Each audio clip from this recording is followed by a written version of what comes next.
को मिली है आज ये।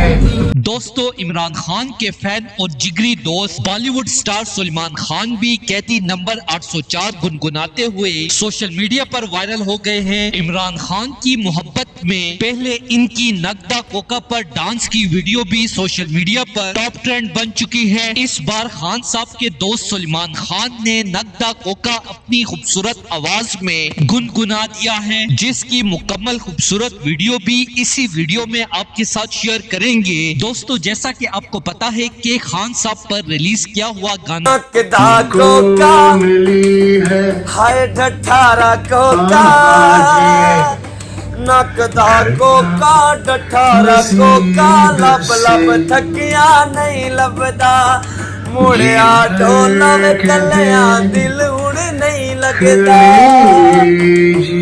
हाय जेल दे आला कैदी 804 होवे कोम दुआ मंगदी तेनू कदी भी ना हार होवे हाय नकदा कोका हाय डठारा कोका नकदा कोका डठारा वायरल होने के बाद बॉलीवुड स्टार भी खान साहब से अपनी मोहब्बत का इजहार करने में किसी से पीछे नहीं रहे। ऐसे में इमरान खान के पुराने और जिगरी दोस्त बॉलीवुड स्टार सलमान खान भी नगदा कोका गुनगुनाते हुए मैदान में आ चुके हैं। पहले इन्होंने दोस्तों के साथ नगदा कोका पर डांस करते हुए वीडियो सोशल मीडिया पर शेयर की और अब इन्होंने अपनी खूबसूरत आवाज में नगदा कोका गुनगुनाते हुए खान साहब से अपनी वालिहाना मोहब्बत का इजहार सोशल मीडिया पर शेयर कर दिया है। दोस्तों, इस हवाले से अपनी राय का इजहार कमेंट सेक्शन में दें। वीडियो अच्छी लगे तो लाइक करें और इस चैनल को सब्सक्राइब करें।